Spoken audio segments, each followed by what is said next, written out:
Up next for auction, we have this freshly pulled Patrick Laine. Starting bid opens at 5 million coins. Do I hear 5 million coins? Yes, you, sir. Do I hear 6 million coins? No? Going once, going twice. Sold to the man who didn't raise his hand.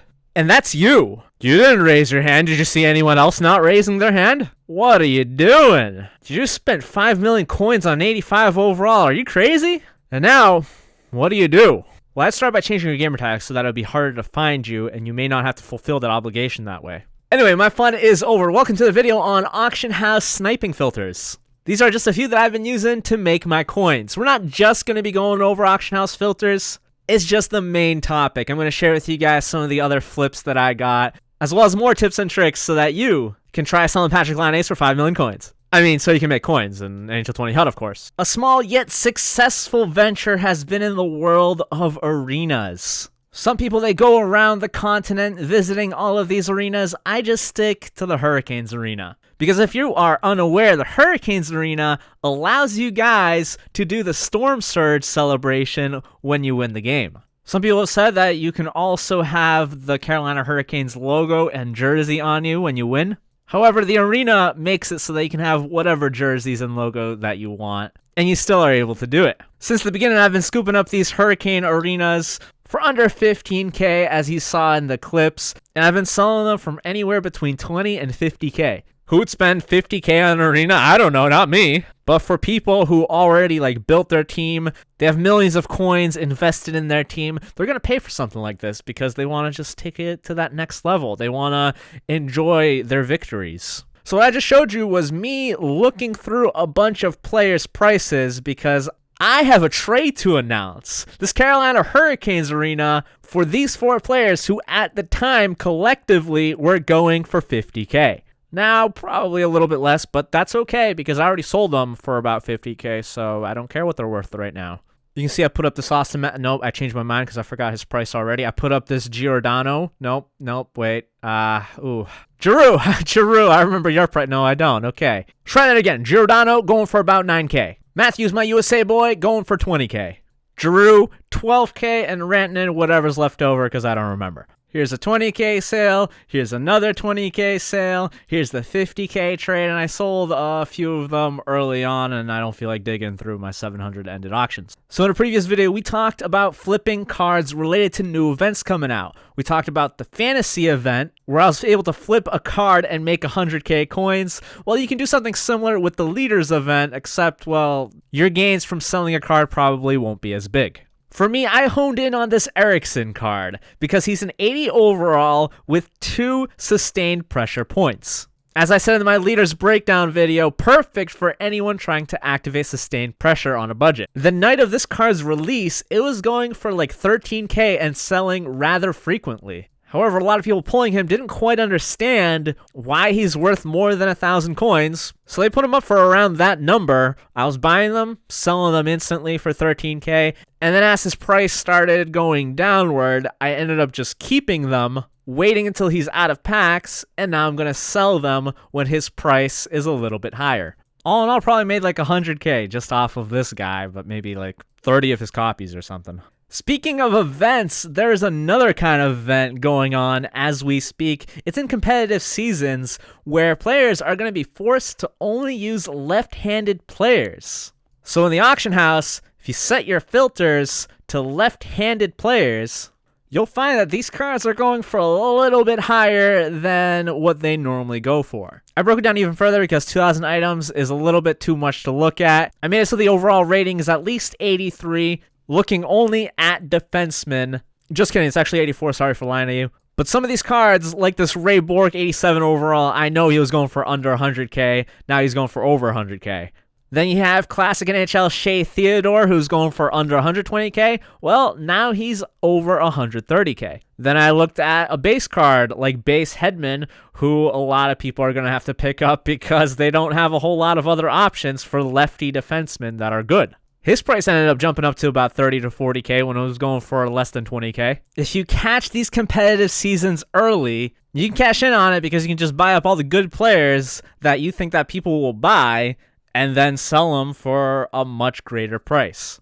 I bet you they'll have a competitive seasons for righties too. It's just, who knows how long that will be. I mean, that could be months from now, so I wouldn't invest in it at this very time, but keep an eye on it. Also, keep in mind, once the competitive season ends, or at least like maybe halfway through, the price of these guys are going to go way back down. So you better get rid of these cards because, remember, they have normal prices. All right, now I want to spread some of my love to the players who don't have a whole lot of coins. Even though I'm at about 2 million coins, I still went back and I found some filters for you guys that are just starting out so that you can be a part of the action as well. A lot of people, they're buying up the cheapest gold cards that they can find so that they can put them into the icon and gold collectible sets. 50 gold players for one of those collectibles, that's a lot. Most gold players go for about 1k coins, but you can find them for even less from people who don't really know that it's going for 1k coins. So if you set your filter to gold cards under 1k, you can see how many cards are on the auction house right now going for about that much. If there's a lot, like cards getting unsold, the auction's about to end for about 1k coins, then you want to shoot lower and sell them for 900, 950 coins or whatever the case may be. But then set the price range a little bit lower than that like I did here, so that I can buy cards for 750, sell them for about 1k. Doesn't sound like a whole lot, but if you sell 1,000 of those cards for that price, well, you can look at making about 200k coins. Sometimes, however, those really low overall cards can actually go for a little bit more, like this Littlegren, who I was able to sell for about 2k. It's mostly those big upcoming names where fans of those teams just want that card. They don't want to wait until it's on sale. Here we have Kaka, who I was able to sell for a little bit over 2k. Bought up the one for 1.5k, bought up the one for 1k. So yeah, not everyone that you're going to buy for a really cheap price is going to go for 1k. They could go for significantly more. If you know those cards ahead of time, well, you'll be making even more money. Silver cards are just as important for re-rolls. Completing 500 sets and getting 2 gold cards just for the price of about maybe less than 3k. Here I have my filters set to silver cards under 400 coins. And depending on what they were going for before, in this case, it was 600 coins, I sold them for that. Slightly more expensive, only slightly more, is looking at cards between 83, 99 overall, under 4k. Remember what I said before. I go through all these cards and I find a pasta who I haven't seen before, at least just not within this filter. So I know he's going for way more than that. Bought him for 2k, was able to sell him for 4k. Cool looking logos and jerseys are another big one, especially in ECHL where it turns your goalpost blue. We got this Grizzlies logo going for about 950. Everyone loves the Royals logo. But I was able to buy these logos for under 1k, sell them for 2k. It's something, right? Another one that's a little bit on the cheap side are coaches. Gold coaches, people don't really look at this auction house filter very often. But finding a gold coach like this guy for 500 coins, and the cheapest one out there, as you see, I mean, is over 10k. That's a steal. Bought him for 500, gonna sell him for 10k.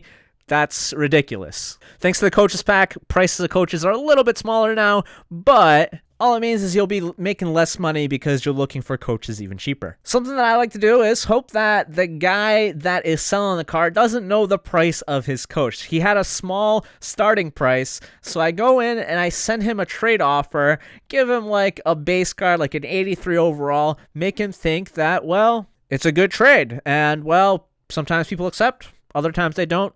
Here, he didn't. But it's just an option that you have. Another filter that you guys can look at are popular synergies, such as Sustained Pressure, X Factor. Just looking at cards 83 overall or higher, you'll find that these cards are going for quite a bit of coins. To set up a filter where mostly what you see are very pricey cards, but you're not exactly like setting a minimum price range, that's really, really good. What that means is it allows you to find a steal much easier. You're looking at less cards, you'll memorize the prices of these cards a lot easier, so if one of them are posted for less than what they go for, you're able to scoop it up faster. A lot of people, when they flip cards, they're looking at like 10,000 cards, and it's always refreshing, and you always have to be flipping back and forth between the pages. Multiple cards show up at the same time. In this case, only like one card is going to show up at a time. You can flip between the 1 hour mark, 3 hour mark, 6 hour mark, 12 hour mark, 24 hour mark, and the 3-day mark with ease. Master set cards remain popular and expensive, mostly because they're the best cards out there right now. I went over this Carter Hart flip before, found another one for under 300k. Gonna pick them up, sell them for under 400k. I think I was feeling a little bit less at 350k this time, but probably could have went higher. Later that week, oh look, another Carter Hart showing up for 275k. Let's pick them up, sell them for another 350k. I love looking at this master set filter just because there aren't that many cards. I can just log in, go through that, takes just a few seconds, and then turn off my Xbox if I'm focusing on other things, like making videos for you guys. Yeah, woo, go me! And I can make flips like these that make it feel like I've been on the auction house for like an hour. Carter Hart this, Carter Hart that, blah, blah, blah. Well, Darlene is another card that I knew I was getting a steal when his cards were showing up for under 500k. The best defenseman in the game right now outside of Niedermeyer shouldn't be going for under 500k. So I pick him up, look at his stats real quick just to make sure it's the same Darlene that I'm thinking of. His auction's ending soon, so you know what? I'm gonna bid on him. Yeah, I'm not gonna buy him now. Let's see if we can try to pick him up for about 490k. And you know what happens? This guy really just outbid me. With a 10k difference, I'm not risking that. I'm just going to buy him outright. And I end up selling him for 550k. Probably could have waited a little longer, sold him for 600k. But I was getting a little nervous thinking his price might go down even further. Still, made like 20k coins, so I'm happy about that. Icons are great cards to look at. These cards, these guys, they're nostalgic to some players, and they're gonna pay a bit more than what they should be paying for to get them. Riche, I was picking him up for 15k, selling him for 25k, not 250k as it says. I think this was pretty early on too, so I see one for 20k, and I try to sell him for 30k after, and I was pretty successful with that as well. Though his price might have gone down a little bit since then. Then I found this Bill Barber guy, 86 overall, and somehow, some way, I find one for 24k. Something seemed off about that, so I pick him up real quick, sell him for 35k. It's a nice little 10k boost. Finally, my boy Burke, Sean Burke, best goalie in the game right now. Purely subjective. But I've been constantly flipping him for 20k. I especially love those times where his price looks like it went down. A lot of people selling him for about 10k. I just scoop all of them up and sell one at a time for 20k. But the point that I'm trying to make here is